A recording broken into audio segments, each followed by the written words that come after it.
మగవాళ్ళందరూ ఒకేలా ఉంటారని నమ్మి నీతో వచ్చాను. కానీ ఇప్పుడు ఆడవాళ్ళందరూ ఒకేలా ఉండరని నమ్మించి వెళ్తాను అని చెప్పే డైలాగ్ కానీ, అక్కడ వచ్చే ఫైట్ సీన్స్ కానీ చాలా బావుంటాయి. అమ్మాయిని చూస్తే మగవాళ్ళు ఉ పోసుకోవాల్సిందే. వావ్! వాట్ ఏ సీన్ అండి. సరే ఇంక పొగిడింది చాలు కానీ ఓవరాల్ సినిమా గురించి మాట్లాడుకుందాము. 'ఎనిమిది వసంతాల' మూవీ 2 అవర్స్ 20 మినిట్స్ రన్ టైమ్‌తో థియేటర్స్‌లో రిలీజ్ అయింది. సో, ఈ సినిమా స్టోరీ ఏంటంటే, సుద్ది అయోధ్య అలియాస్ అనంతిక ఊటీలో తల్లితో కలిసి ఉంటుంది. ఆర్మీలో పనిచేసే తండ్రి చనిపోవడంతో ఆ బాధ నుంచి తేరుకునేందుకు రచయితగా మారుతుందన్నమాట. కరాటే నేర్చుకుంటూనే వీలు దొరికినప్పుడల్లా ట్రావెలింగ్ చేస్తూ ఉంటది ఈమె. సో, అలాంటి ఈమె జీవితంలోకి వరుణ్ అనే అబ్బాయి వస్తాడు. సో, వరుణ్ ఒక ఛాలెంజ్ చేస్తాడనమాట. "నువ్వు కనుక నన్ను కరాటీలో ఓడించినట్టయితే నీకు ఐప్యాడ్ గిఫ్ట్‌గా ఇస్తానని" చెప్తాడు.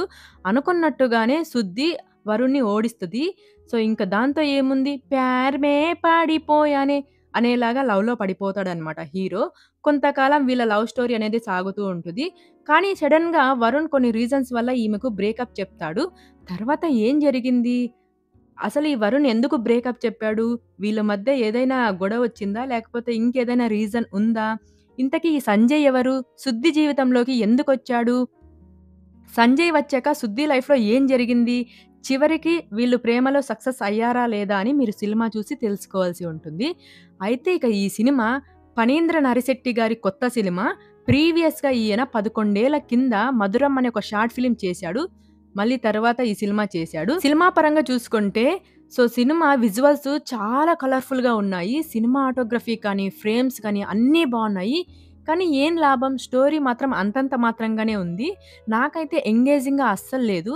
ఫస్ట్ హాఫ్ ఇంటర్వెల్ ముందు ఒక అరగంట పర్లేదు. చాలా అంటే చాలా బావుంది. సో, ఆ ఎమోషనల్ సీన్స్ కానీ, ఆ ఇంటర్వెల్ ట్విస్ట్ కానీ చాలా బావున్నాయన్నమాట.